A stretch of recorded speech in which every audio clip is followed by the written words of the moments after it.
Салих Сәйдәшев.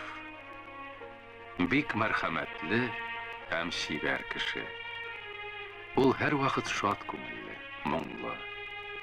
Салих Сәйдәшев халык җырларын файдалану белән җәлеп итә. Ул аларны кабатламый, һич юк. Үз иҗатында ул халкыбызның музыкаль рухын, аның көн күрешен, бәйрәмнәрен, кайгы хәсрәтләрен чагылдыра.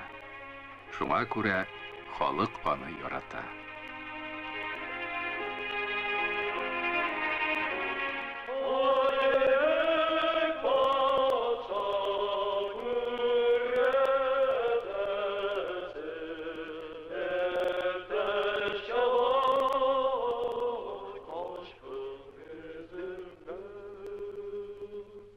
Салихка 22 яшь.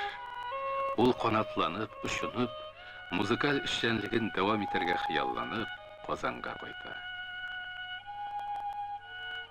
10 ел буе бергәләп иҗат итү дәверендә Салих Сәйдәшев Тинчуринның 150 пьесасыннан 90-на моң канаты куя. Тинчуринның гаять халыкчан сәхнә әсәрләре Сәйдәшнең халыкчан моңнары белән кушылгач, татар театр сәнгатендә яңа бер жанр, музыкаль драма жанры барлыкка килә. Сәйдәшнең язучылар һәм драматурглар Кәрим Тинчурин, Фәтхи Бурнаш, Хади Такташ, Гадил Кутуй, Таҗи Гыйззәт белән хезмәттәшлек итүе татар театры үсешендә зур әһәмияткә ия. Яшь башлап язучы композиторларны да ул иҗатка рухландыра. Мәскәү консерваториясе каршында Татарстанда тиздән ачылачак опера театры өчен кадрлар әзерләү буенча студия ачыла. Мөгаллимнәр беренче очрашу вакытында ук Салихка булай диләр: "Элек белгәннәрегезне һәм язганнарыгызны онытыгыз һәм өр яңадан башлагыз."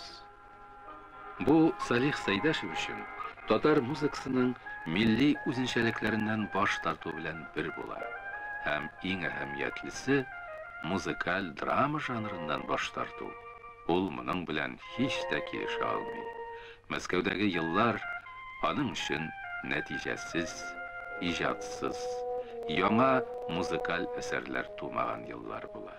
1938 елда ул бер төркем дипломлы белгечләр белән бергә Казанга кайтып төшә. Казан аларны бәйрәмчә каршы ала.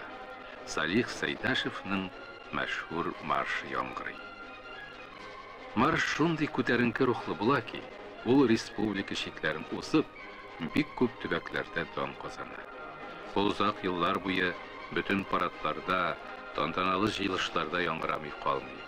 Бөек Ватан сугышы елларында фронтларда һәм җиңү көнендә Кызыл мәйданда да яңгырый.